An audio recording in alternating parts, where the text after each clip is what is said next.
गुजरात के वडोदरा में environment education programme 2022-2023 के अंतर्गत गिर फाउंडेशन के सहयोग से वीएनएम फाउंडेशन द्वारा सस्टेनेबल लाइफस्टाइल प्रैक्टिसेस के उद्देश्य के साथ वर्कशॉप का आयोजन किया गया। भारत सरकार के पर्यावरण, वन और जलवायु परिवर्तन मंत्रालय के एनवायरमेंट एजुकेशन प्रोग्राम कार्यक्रम के राज्य स्तर पर अमलीकरण के लिए nodal agency Gujarat ecological education and research गिर फाउंडेशन लगातार कार्यरत है। गिर फाउंडेशन के साथ मिलकर वीएनएम फाउंडेशन ने वडोदरा जिला की अलग अलग कॉलेज के छात्रों को अच्छे पर्यावरण के लिए अच्छी lifestyle, grinning technique, organic farming पर वर्कशॉप और बायोडाइवर्सिटी और फॉरेस्ट एरिया की विजिट आयोजित की। आज जिस मुद्दे पर हम बात करने वाले हैं, मुझे पता है कि ये मुद्दा बहुत सेंसिटिव है, हमारी ज़िंदगी से जुड़ा हुआ मुद्दा है। उसके बावजूद ये मुद्दे से हम हमेशा मुंह मोड़ लेते हैं।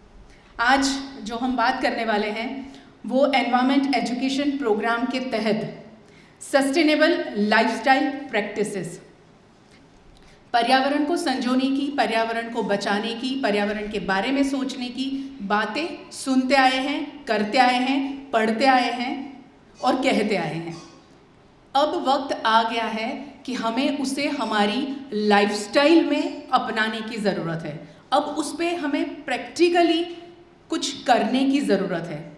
आपको गिल्टी फील होना चाहिए कि मैंने कोई चीज़ को जो कुदरत ने हमें बिना पैसों के दी है उसे हमने वेस्ट कर दिया, उसका गिल्टी फील आपको ज़रूर होना चाहिए। ये बात पर अब हमें गौर करने की ज़रूरत है कि ये जो धरती है, जितनी भी चीज़ें ऊपर वाले ने हमें दी है वो हमें विरासत में नहीं मिली है, वो हमें उधार मिली है। उसको हमें संजोना है। उधार दी हुई चीज़ हमेशा हमें उसको अच्छा रखकर लौटानी होती है। तो आप सबकी ये जिम्मेदारी है कि आपको, हम सबको ये धरती उधार मिली है और उसे हम अच्छे से रखेंगे और आपके बाद की जो पीढ़ी है उसे और अच्छा कर देकर जाएंगे। नेहा सरवटे मैम आर्किटेक्ट हैं और एनवायरमेंटल प्लानर के रूप में उन्होंने 20 साल से सेवाएं दी हैं। एक बहुत ख़ास बात मैं आपको बता दूं, आज हम सब युवा, ज़्यादातर मैं उसमें नहीं आती हूँ, युवा विदेश जा रहे हैं। नेहा मैम अमेरिका छोड़कर वापस भारत लौटी हैं। भारत आने से पहले अमेरिका में वो प्राइवेट फर्म्स और यूएस गवर्नमेंट के साथ में, यूएस अथॉरिटी के साथ में वो काम करती थी बतौर प्लानर। पर्यावरण के प्रति वो इतनी जागरूक है और ख़ासकर वो नदियों को स्वच्छ करने की मुहिम में हमेशा जुटी रहती है। उनका विशेष ध्यान नदियों के प्रति है और यही वजह है कि उन्होंने विश्वामित्री रिवर सिस्टम को लेकर एनवायरमेंट प्लानिंग को प्राधान्य देते हुए उन्होंने पीएचडी की शुरुआत की। इसी मुद्दे को लेकर वो पीएचडी कर रही है। मानव और प्रकृति को जोड़ने का काम वो करती है, सामंजस्य ज़्यादा बना रहे उसके लिए उनके एफर्ट होते हैं। उनका उद्देश्य वही है कि हम इंसान प्रकृति के साथ में हमेशा जुड़े रहें और वाटर सिस्टम पर वो सबसे ज़्यादा काम करती है। 13 सालों से वो एजुकेशन फील्ड से जुड़ी हुई है। नई पीढ़ी जो आर्किटेक्ट बनने जा रही है उनको ऐसे आर्किटेक्ट बनाने की उनकी कोशिश है, मुहिम है कि वो पर्यावरण को ध्यान में रखकर अपनी डिज़ाइंस तैयार करें और ऐसे युवाओं को वो मोटिवेट कर रही है और पढ़ा रही है। मैं आमंत्रित करती हूँ नेहा सरवटे मैम को। पहले लाइफस्टाइल की बात करेंगे और एनवायरनमेंट की बात करेंगे। हम शुरू से, बचपन से किसी न किसी बिल्ट अनबिल्ट एनवायरनमेंट में रहे हैं, चाहे वो जंगल हो या शहर हो। तो वो हमारा कॉन्टेक्स्ट जो है वो बहुत निजी रूप से जुड़ा हुआ है और उसको हमें भूलना नहीं चाहिए। तो जब हम नेचर की बात करते हैं, हम नेचर को सिर्फ एयर, लैंड, वाटर समझते हैं, लेकिन एबायोटिक एंड बायोटिक कंपोनेंट्स को हम नहीं समझते हैं।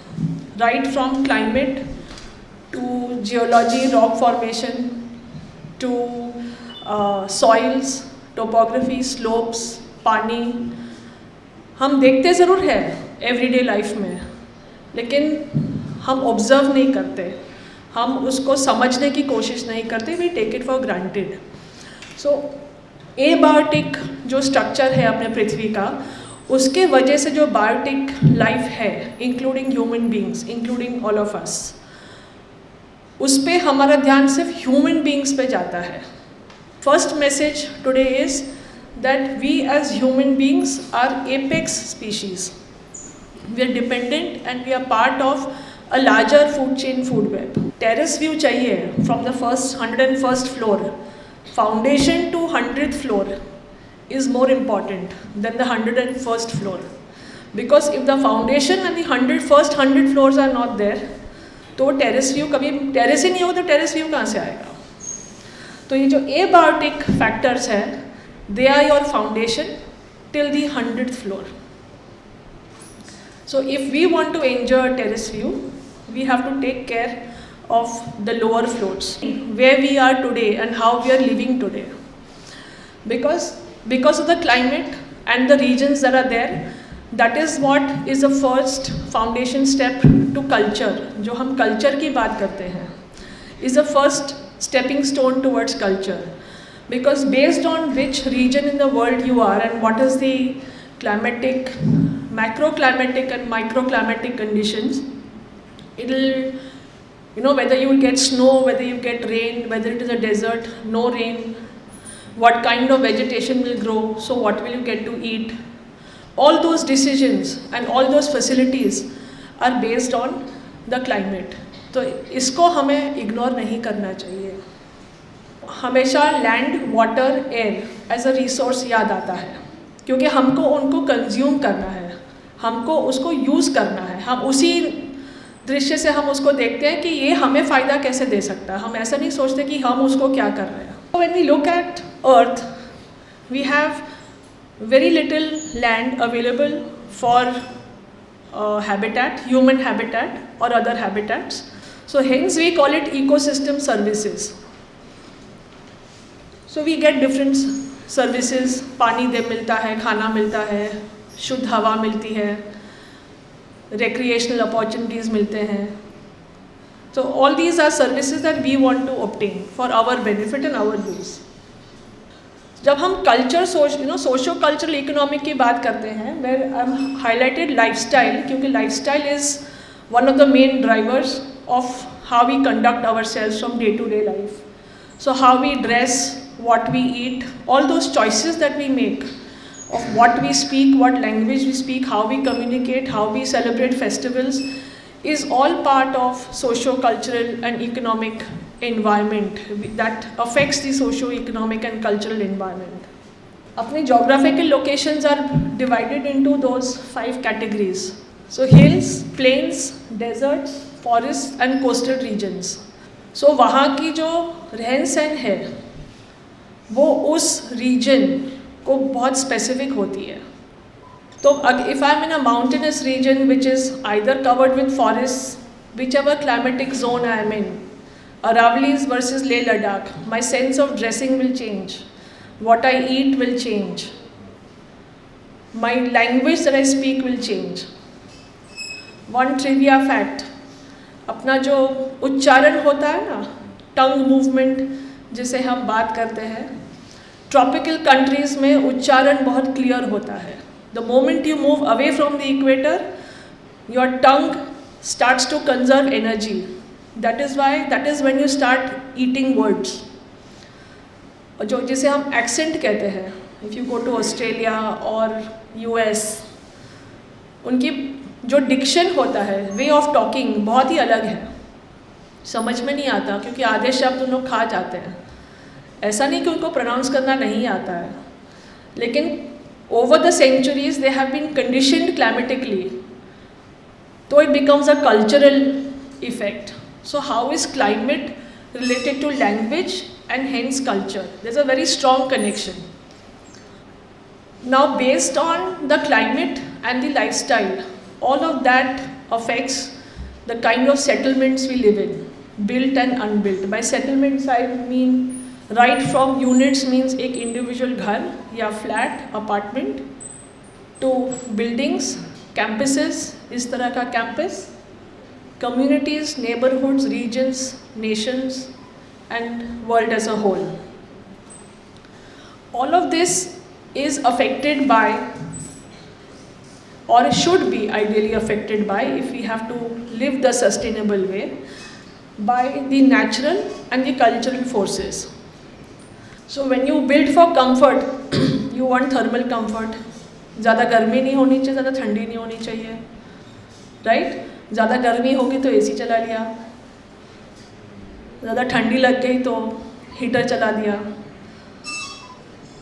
Status, our built and unbuilt environment is a result of our feeling of status, that is ego, power, position, है ना? So if I am a CEO of a company, I cannot live in a 1 BHK. I either need a penthouse or I need a 4 BHK or a bungalow. भले घर में सिर्फ 2 व्यक्ति रहते हो. Position, status, power, ego, right? इसके लिए हम जो रिसोर्सेज यूज़ करते हैं दैट अफेक्ट्स अ लाइफस्टाइल ना. 2 जन है, 5 बेडरूम का घर है, then you will need domestic help, then you will need a washing machine, then you need all those things. So जो डोमिनो इफेक्ट है, all this is related to lifestyle. So all those decisions are based on lifestyle and in turn they affect lifestyle. Economic drivers, affordability. मैं कितना afford कर सकती हूँ?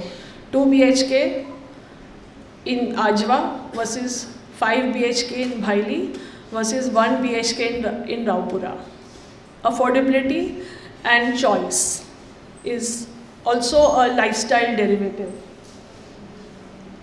जब हम खुद का घर बांधते हैं, खैर आजकल तो अभी सीमेंट, कंक्रीट, स्टील बहुत कॉमन हो गया है, but local materials we don't consider local materials, क्योंकि हमें लगता है local is backward. Traditional knowledge is something of the past. We are a modern generation, है ना? So we all want modern buildings, we want glass facades. फिर चाहे धूप आ जाए, वेस्ट फेसिंग फसाड में अभी देखती हूँ हर जगह वेस्ट फेसिंग फसाड में पूरा ग्लास है. So it becomes like a green house और एन ओवन. भट्टी बन जाती है अंदर. फिर उनको जाके पूछना एसी का बिल कितना आता है, क्योंकि कंफर्ट तो चाहिए हमें. तो ये छोटी छोटी चीज़ें हैं. तो कोई और हमारा मकान डिज़ाइन करता है, भुगतना यूज़र को पड़ता है. इंफ्रास्ट्रक्चर एंड ट्रांसपोर्टेशन, चलना किसी को पसंद नहीं है. मतलब मैं बॉम्बे की हूँ, तो 2 किलोमीटर चढ़ना कोई बड़ी बात नहीं है ना? कि है बड़ौदा में लोग 200 मीटर नहीं चलते, 2 किलोमीटर दूर की बात है. एंड स्पेशली योर जनरेशन, है ना? सर किसी को बोला कि वहाँ बाहर जाके आना है तो स्कूटर को किक मारी. खैर अब तो किक की भी ज़रूरत नहीं है, वो बटन दबाया, स्टार्ट, चले गए. फिर एक चीज़ नहीं लाएंगे. मम्मी ने बोला यही लाना है, तो बस वो गए लेके आ गए. ऐसे नहीं कि 2-3 चीज़ और साथ में काम कर सकते हैं. Small things, lifestyle and how they affect the environment. तो अगर आप कितनी ट्रिप्स मारते हो, एक काम के लिए एक ट्रिप, वो रखड़ना तो अलग है ना. आजकल ट्रेंड है ड्राइव पे जाना है, आटो मारीने आविए. These are things that I have been hearing. अगर आटो मारना means, at least when I was a kid, आटो मारना मीन्स पैदल चल के आते हैं. आपके जनरेशन में आटो मारना मतलब अपनी 2 व्हीलर ली, गाड़ी लिया, शहर का चक्कर लगा के आए. क्यों? Before no reason, for your so-called desire and pleasure, you are creating so much pollution, you are wasting so many fossil fuels. मतलब I've been hearing in the newspaper, Surat is the next Singapore or Shanghai. Why? Let Surat be Surat, no? Problem है. So we have this aspirations, है ना? Every city wants to become a Bombay, Calcutta, Delhi, Chennai, Hong Kong, Singapore, Chicago, New York. क्यों? अगर इतना ही प्रेम है इन शहरों से तो वहाँ जाके रहो, simple. But why do you want to make your city something that it is not? So identity, है ना? When I moved to Baroda, जैसे गायत्री ने बोला मैं US से आई, I've been cycling for a very long time. I still cycle. हाँ, मेरी radius कम हो गई है, 2 किलोमीटर्स तक साइकिल कर लेती हूँ मैं. For anything, बैंक जाना है, किराना लाना है, I cycle. तो when I first moved to Baroda 15 years ago, I was told, vehicle તો લેવું જ પડે. So I said, why? Saying બરોડામાં બસ નથી, ઓટો મળતી નથી, એટલે vehicle તો જોઈએ જ if you want to survive. So I went and bought a vehicle, bicycle. I was a laughing stock of my society. And I'm not joking. मैं पशाबाई park में रहती थी तब, race course, so called higher middle income group. And everybody was laughing at me. कि cycle तो कोई चलाते ही है, स्टेटस सिंबल हो जाता है ना वो, क्योंकि साइकिल तो डोमेस्टिक हेल्प चलाते हैं. If you are a faculty, if you are a professor, if you are a professional, how can you ride a cycle? So ये जो मानसिकता है, जब तक वो नहीं बदलेंगी, we cannot have a lifestyle for environment. Forget sustainability. Sustainability तो दूर की बात है. अगर ये snapshots देखें, each of this is interrelated to each other. ये सारे जो points हैं, एक interrelationship है. One is affected by the other, and the first one in turn is affected by that. एक और उदाहरण दूंगी. अब मैं जहाँ रहती हूँ चिकूवाड़ी, supposedly one of the snobbish societies of Baroda, and I will say it very openly. वहाँ पे एक wicket gate होता था. Wicket gate मतलब एक pedestrian connection that connects two societies together, और वो पीछे अकोटा को खुलता था. लेकिन जो residents थे, उनको जो वर्कर्स रहते थे, वो उनका आना जाना रहता था, वो अखरता था कि इससे हमारे सोसाइटी की शान कम हो जाती है. सच्चे कहूँ जो, तो उन्होंने वो बंद कर दिया. अब वो जो विकेट गेट है, people use to walk to access the D Mart behind, जो अकोटा का डी मार्ट है, और वो जो कॉफ़ी शॉप्स है, people use to walk. I mean people like us, not the so-called lower income group. Everybody used to walk. It was like a 15-minute walk. तो walk का walk हो जाता, काम का काम हो जाता. लेकिन no, some people wanted to shut it, they shut it. Now everybody was forced to either take the two-wheeler and drive 1.5 kilometers. So that distance which was 300 meters has now been converted to 1.5 kilometers. Distance that was walkable has now become, you have to take a car or a scooter. क्योंकि घूम के कौन जाएगा? So जो हम choices करते हैं, अपनी lifestyle उसको impact करता है. That is why built and unbuilt environment is very important. But the choices or the decisions that we make in the built and unbuilt environment also affect our lifestyle. अगर सड़क में बहुत सारे खड्डे हैं, साइकिल नहीं ले जा सकते, तो क्या करोगे? You are forced to take a two wheeler और एन ऑटोमोबाइल, वो भी बड़ा वाला, ताकि वो जो स्पीड ब्रेकर्स आए ना, वो पीठ में तकलीफ ना दे. Lifestyle choices affected by the built and the unbuilt environment, चाहे वो मकान हो, पार्क हो, सड़क हो, जो भी हो. It is also response to environment. गर्मी है तो हम पतले कॉटन के कपड़े पहनेंगे, थोड़ी ठंड बढ़ गई तो वुलन्स आ गए. First thing you do is switch on the AC, ज़रूरत हो या ना हो. This sense of entitlement is the biggest problem. You can have n number of treaties, policies, acts, laws. Everything is there in place. But unless and until we as at individual levels, if we don't take responsibility to act towards it, all of those policies can happen, Governments will keep on meeting, COPs will keep happening, and business will be as usual. Thereby, it is also a reflection of desires.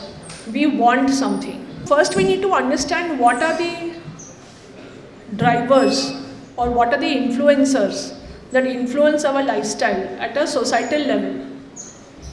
If we don't understand the root cause of the problem, we will not be able to come up with solutions that can be implemented or that can be effective. So, of course, there are political, like I said, there are political aspirations. So, whether you need it or not, we need a gift city. Whether we need it or not, we have to have the tallest statue in the world. There is nothing but political aspirations. You don't need it. And at what cost does it come? Capitalism, the whole, consumeristic, materialistic mindset that we have. There is, because we always look at it from a GDP perspective, right? We always say economy over environment.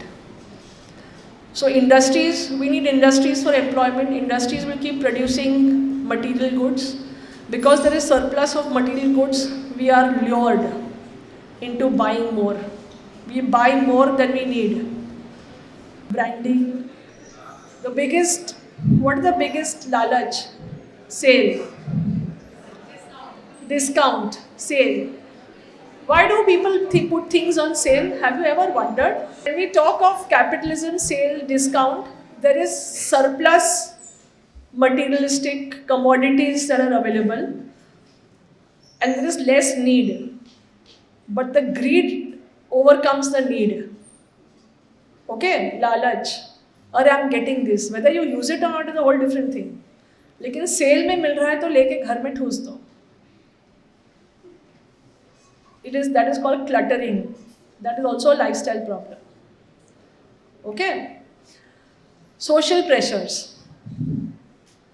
उसके पास ये गाड़ी है, मेरे पास scooter है, मुझे भी चाहिए. मेरा फ्रेंड 4 BHK में रहता है in a very upscale neighborhood. I am living in I don't know what.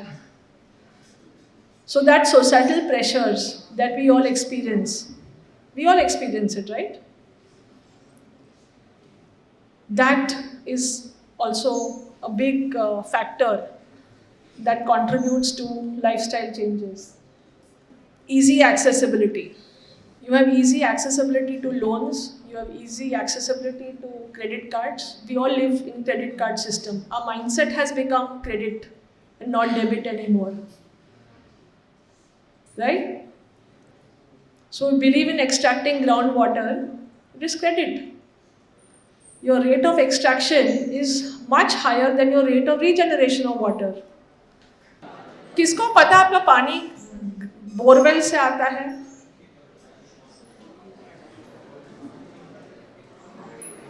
Okay, how many of you don't know where your water is coming from? In the tap and in the overhead tank.